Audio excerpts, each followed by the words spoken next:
Hello friends and welcome to Pendulum Edu. Today we'll be discussing daily current affairs of 26 August 2020. So guys quickly join this session. और ये जो हमारा session है bilingual है, इसमें हम हिंदी और इंग्लिश में करंट अफेयर्स और उससे रिलेटेड जो भी इम्पॉर्टेंट क्वेश्चंस होते हैं वो सभी डिस्कस करते हैं. तो चलिए हम लोग शुरुआत करते हैं इस सेशन की and let's see what are the important news for today. The first news is the central government established the National Council for Transgender Persons. केंद्र सरकार ने राष्ट्रीय ट्रांसजेंडर परिषद की स्थापना की है. And what is the composition of this National Council for Transgender Person? There will be a Minister of Social Justice and Empowerment who will be the ex officio chairperson, and the Minister of State for Social Justice and Empowerment will be its ex officio vice chairperson. तो सामाजिक न्याय और अधिकारिता मंत्री इसके पदेन अध्यक्ष हैं और सामाजिक न्याय तथा अधिकारिता राज्य मंत्री इसके पदेन उपाध्यक्ष होंगे. There will be representatives of various ministries और डिपार्टमेंट्स. तो विभिन्न मंत्रालयों या विभागों के प्रतिनिधि इसमें शामिल होंगे. 5 representatives will be there from transgender community. तो ट्रांसजेंडर समुदाय से 5 प्रतिनिधि होंगे. Representatives of national human rights commission and national commission for women. तो राष्ट्रीय मानवाधिकार आयोग और राष्ट्रीय महिला आयोग के प्रतिनिधि, राज्य सरकारों और संघ शासित प्रदेशों के प्रतिनिधि. तो representatives of state government and union territories will also be there. Experts representing NGOs, गैर सरकारी संगठनों के प्रतिनिधि भी जो होंगे वो यहाँ पर शामिल होंगे. The term of the members of national council shall be for 3 years from the date of nomination except for the ex officio members. तो पदेन सदस्यों को छोड़कर राष्ट्रीय परिषद के सदस्य का कार्यकाल नामित किए जाने की तारीख से 3 वर्ष के लिए होगा. तो इनका टर्म की हम बात करें तो जो भी मेंबर्स हैं एक्स ऑफिशियो मेंबर्स को छोड़कर तो सभी का जो कार्यकाल है वो कितने दिन का होगा, वो 3 वर्ष का होगा. सो what will be the function of this national council for transgender. राष्ट्रीय ट्रांसजेंडर परिषद के क्या क्या कार्य होंगे. Advising the government on formulating policies, programs, legislation and projects in context of transgender persons. तो सरकार को ट्रांसजेंडर व्यक्तियों के संदर्भ में नीतियाँ, कार्यक्रम, कानून और परियोजनाएं तैयार करने के बारे में सलाह दी जाएगी. To evaluate and monitor the impact of policies and programs related to providing equal opportunities and full participation to transgenders. तो ट्रांसजेंडर को समान अवसर और पूर्ण भागीदारी प्रदान करने से संबंधित नीतियों और कार्यक्रमों के प्रभाव का मूल्यांकन करना और उन पर निगरानी रखना है. To review and coordinate the activities of all government departments and other government and NGO handling matters related to transgenders. तो ट्रांसजेंडर से संबंधित मामलों का संचालन करने वाली सभी सरकारी विभागों और अन्य सरकारी और गैर सरकारी संगठनों की गतिविधियों की समीक्षा करना और उनके बीच समन्वय करना है. तो बेसिकली जो नेशनल काउंसिल होता है, चाहे वे ट्रांसजेंडर्स के लिए हो, ठीक है, चाहे वो वुमेन के लिए स्थापित किया जाए, चाहे वो अदर वल्नरेबल कैटेगरीज के लिए स्थापित किया जाए, तो इनका काम मेनली यही होता है कि जो भी सरकार के द्वारा जो भी नीतियाँ बनाई जाती हैं, जो भी पॉलिसीज़ फ्रेम की जाती हैं, उसमें ये अपनी सलाह देते हैं. और जो भी गवर्नमेंट डिपार्टमेंट्स और अदर जो एनजीओज होते हैं, जो भी इनसे रिलेटेड जो भी मैटर्स होते हैं, उनकी एक्टिविटीज़ को मॉनिटर करना, रिव्यू करना और उनके एफर्ट्स को कोऑर्डिनेट करना इनका कार्य होता है. और इनका काम ये भी होता है कि इंश्योर करें कि जो भी वो वल्नरेबल कैटेगरी है, ठीक है, उस वल्नरेबल कैटेगरी को जो है इक्वालिटी मिल रही है, नहीं मिल रही है, उनके राइट्स को सुनिश्चित करना भी है. Moving forward, let's see a question. Recently the central government has established National Council for Transgender. Who will be the ex officio chairperson of this council? हाल ही में केंद्र सरकार ने राष्ट्रीय ट्रांसजेंडर परिषद की स्थापना की है. इस परिषद का पदेन अध्यक्ष कौन होगा. Home minister, minister of social justice and empowerment, prime minister, minister of health and family welfare, गृह मंत्री, सामाजिक न्याय और अधिकारिता मंत्री, प्रधानमंत्री, स्वास्थ्य एवं परिवार कल्याण मंत्री. Quickly comment the correct answer. जल्दी से बताइए क्या होगा इसका सही answer. The correct answer will be option B, that is minister of social justice and empowerment, यानी कि सामाजिक न्याय और अधिकारिता मंत्री जो होंगे वो इसके पदेन अध्यक्ष होंगे. आगे चलते हैं. The next news is prime minister Narendra Modi paid tribute to Gujarati poet, playwright and social reformer Narmada Shankar Dave on his 187th birth anniversary. Gujarati कवि, नाटककार और समाज सुधारक नर्मदा शंकर दवे की 187वीं जयंती पर प्रधानमंत्री नरेंद्र मोदी ने उन्हें श्रद्धांजलि दी। Narmada Shankar Dave was born on 24 August 1833 in Surat. तो नर्मदा शंकर दवे जो हैं उनका जन्म 24 अगस्त को जो है 1833 में सूरत में हुआ था। He was a visionary creator, philosopher, Pioneer of social justice and a proud poet. वह एक दूरदर्शी रचनाकार, दार्शनिक, सामाजिक न्याय के अग्रणी और एक गौरवशाली कवि थे। He is considered the founder of modern Gujarati literature, introduced his fearlessness and creativity through a magazine called Dandiyo. Dave के आधुनिक गुजराती साहित्य का संस्थापक माना जाता है। उन्होंने अपनी निडरता और रचनात्मकता को डांडियो नामक पत्रिका के माध्यम से पेश किया था। Narmada Shankar Dave birthday is also celebrated as world Gujarati language day. Narmada Shankar Dave के जन्मदिवस को विश्व गुजराती भाषा दिवस के रूप में भी मनाया जाता है। तो इसलिए काफ़ी इम्पॉर्टेंट है ये, क्योंकि इनके बर्थडे को वर्ल्ड गुजराती लैंग्वेज डे कहा जाता है। बहुत ही बड़े कवि थे वो, जो गुजराती में जो है लिटरेचर लिखते थे, और उनको फाउंडर भी कहा जाता था मॉडर्न गुजराती लिटरेचर का। तो इसीलिए इम्पॉर्टेंट है। चलिए क्वेश्चन देख लेते हैं। Recently on the 187th birth anniversary of Narmada Shankar Dave, prime minister Narendra Modi paid tribute to him. Dave was a poet of which language. हाल ही में नर्मदा शंकर दवे की 187वीं जयंती पर प्रधानमंत्री नरेंद्र मोदी ने उन्हें श्रद्धांजलि दी। दवे किस भाषा के कवि थे? हिंदी, मराठी, तेलुगु या फिर गुजराती? जल्दी से बताइए, बहुत ईजी है। The correct answer is option D, that is Gujarati. आगे चलते हैं। Next news is first meeting of India Uzbekistan national coordination committee concluded. Bharat Uzbekistan national coordination committee की जो पहली बैठक है वो संपन्न हुई। भारत की तरफ से जो minister of state for external affairs हैं वी मुरलीधरन, उन्होंने इस मीटिंग को चेयर किया।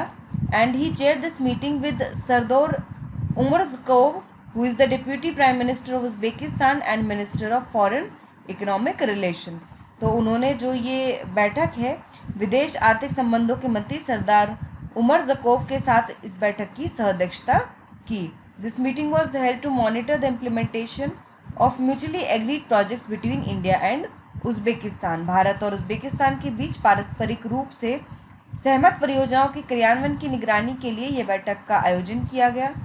The meeting was constituted under the instructions of prime minister Narendra Modi and Uzbek president Shavkat Mirziyoyev.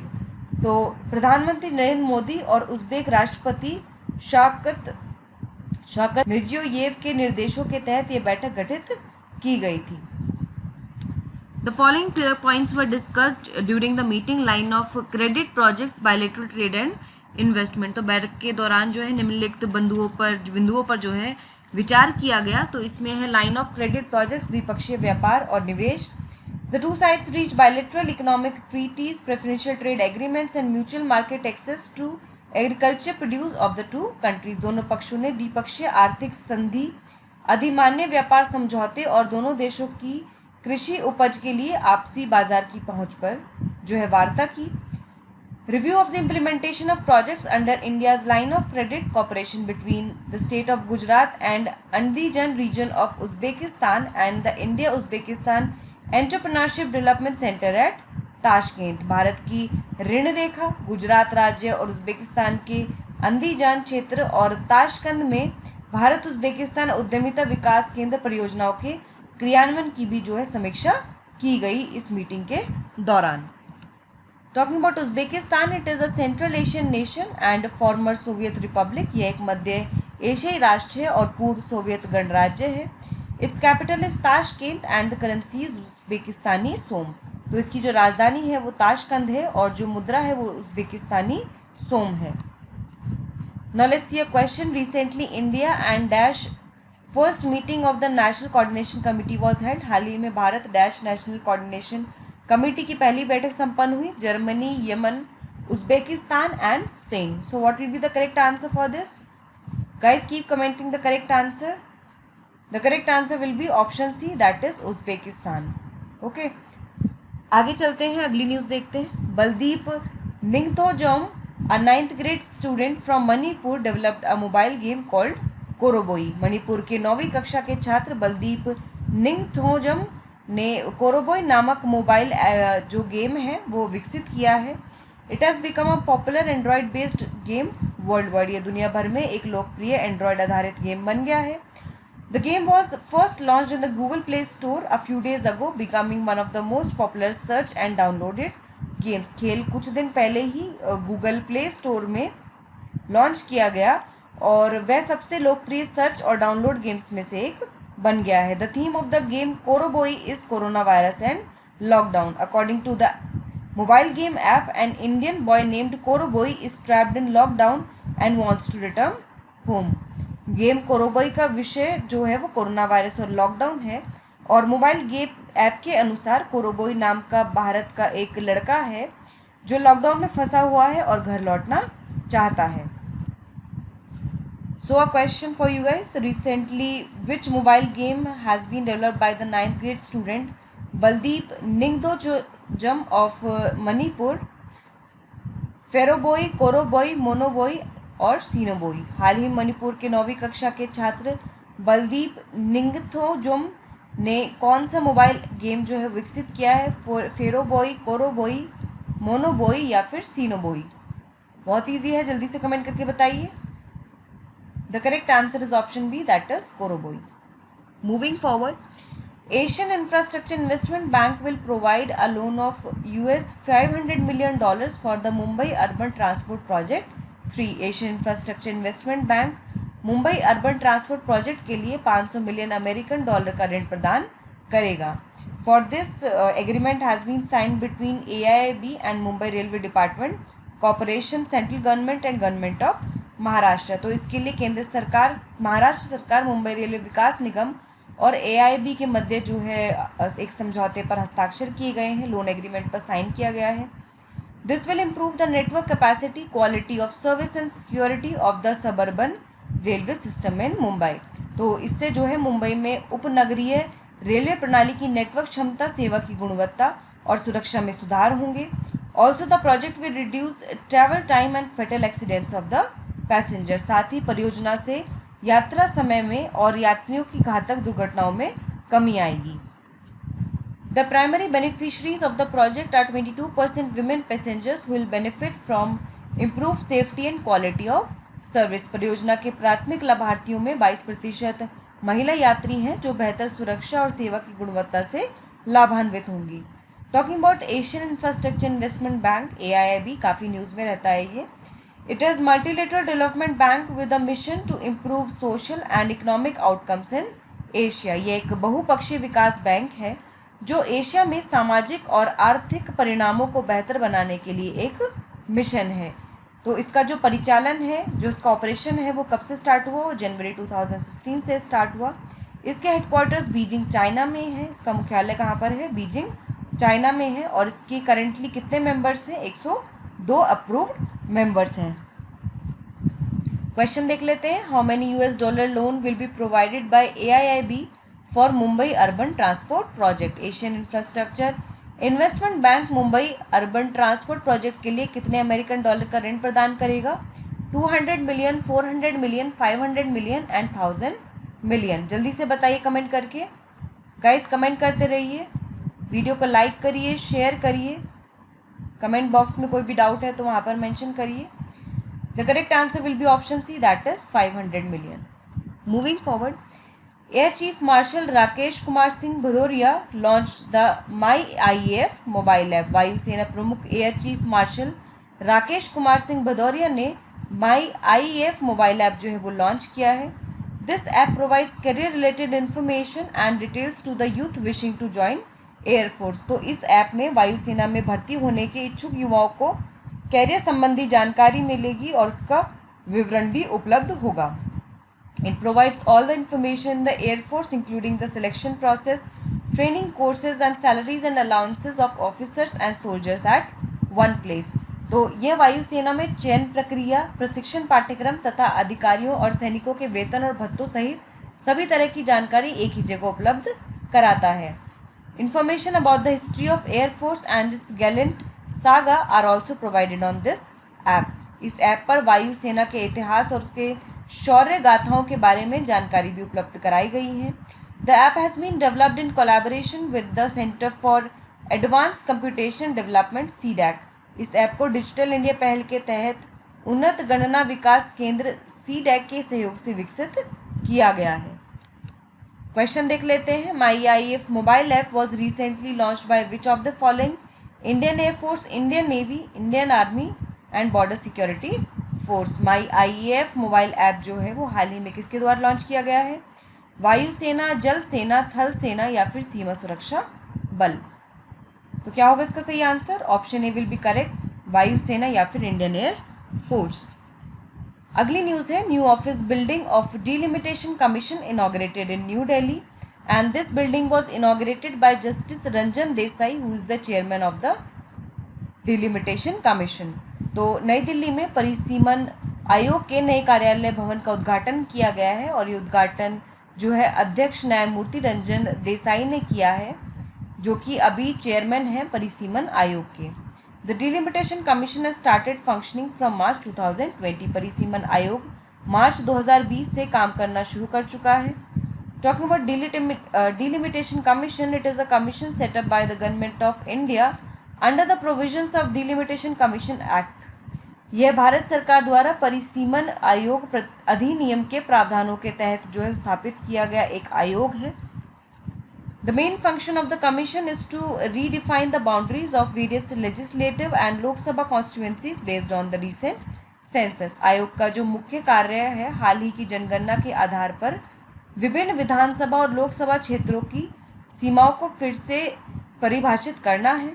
It was founded in 1952। तो इसकी जो स्थापना है वो कब हुई थी? 1952 में हुई थी। और इसके हेडक्वार्टर्स कहाँ पर लोकेटेड है? न्यू दिल्ली में, नई दिल्ली में इसका जो है मुख्यालय स्थित है। आगे चलते हैं। Let's see a question. Where has the new office building of the delimitation commission has been inaugurated recently? हाल ही में परिसीमन आयोग के नए कार्यालय भवन का उद्घाटन कहाँ किया गया है? New Delhi, Chennai, Mumbai and Kolkata. जल्दी से कमेंट करके बताइए क्या होगा इसका सही answer. The correct answer will be option A, that is new Delhi. Moving forward, Bangladesh will relocate Rohingyas refugees to Bhasan Char island from Cox's Bazar after the monsoon session. तो बांग्लादेश मानसून सत्र के बाद कॉक्स बाजार से रोहिंग्या शरणार्थियों को भाषणचार पर स्थानांतरित करेगा। यहाँ पे आप लोकेशन देख सकते हैं भाषणचार आइलैंड की, ठीक है। और ये जो है कॉक्स बाजार से जो है उनको लोगों को लाकर जो है रोहिंग्याज जो है उनको वापस से जो है भाषणचार आइलैंड में स्थापित किया जाएगा। Newly build facilities have been developed on the Bhasan Char island. तो भाषणचार द्वीप पर नवनिर्मित सुविधाएं जो है उनका विकास किया गया है। Bangladesh in April also displace some Rohingyas from the crowded camps of Cox's Bazar on Bhasan Char due to the corona pandemic.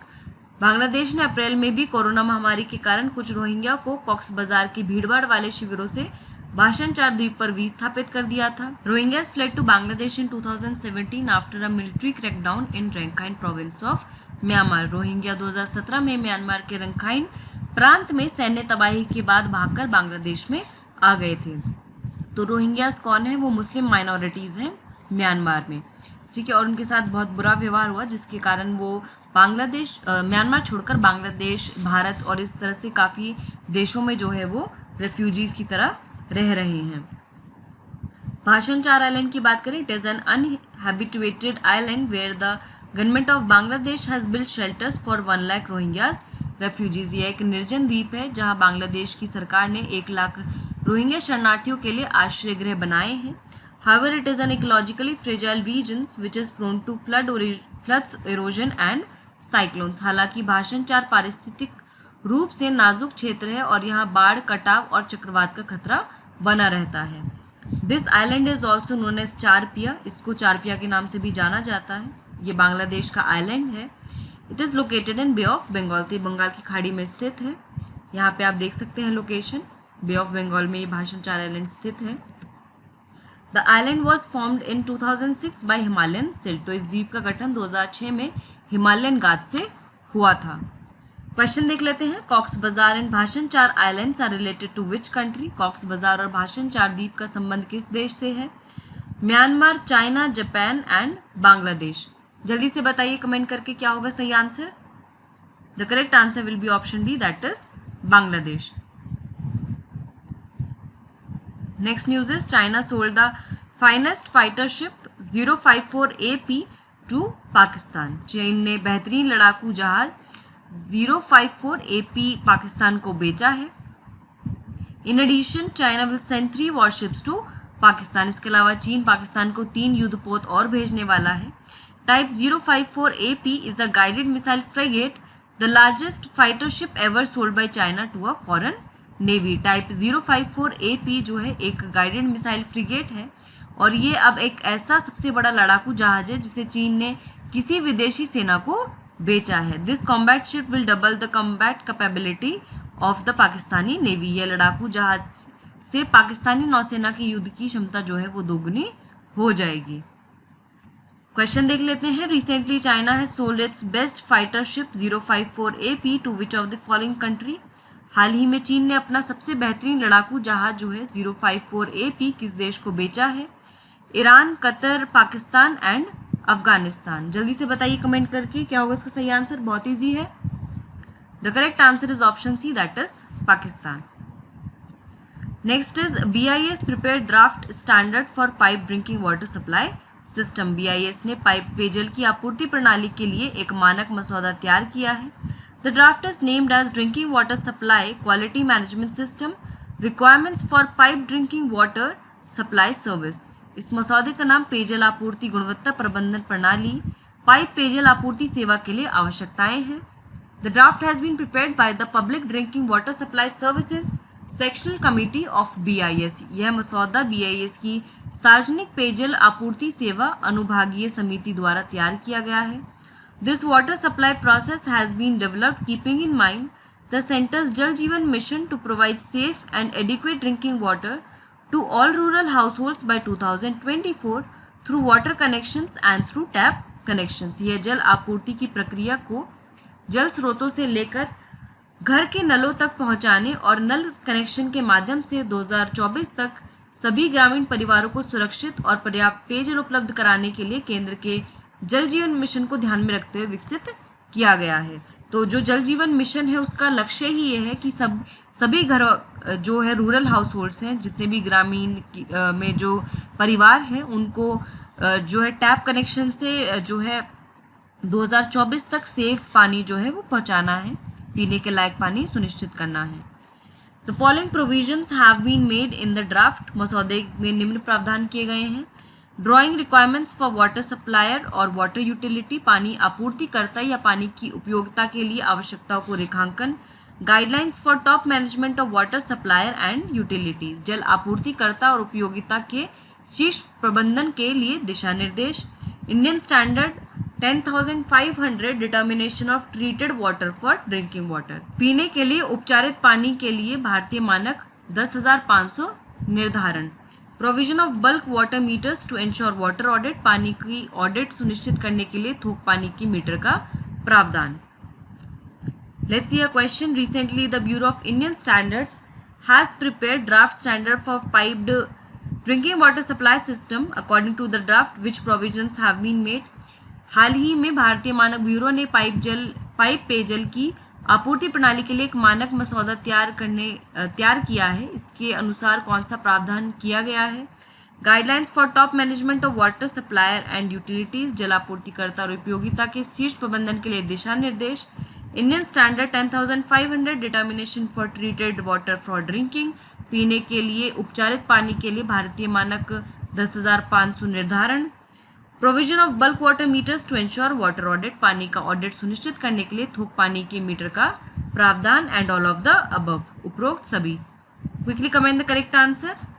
The correct answer is option D, that is all of the above. उपरोक्त सभी जो हैं वो जो है ड्राफ्ट का part है, उसमें प्रावधान किए गए हैं। A fire broke out in the 139-year-old Grey Street Mosque in Durban, south Africa. दक्षिण अफ्रीका के डरबन में 139 साल पुरानी ग्रे स्ट्रीट मस्जिद में आग लग गई।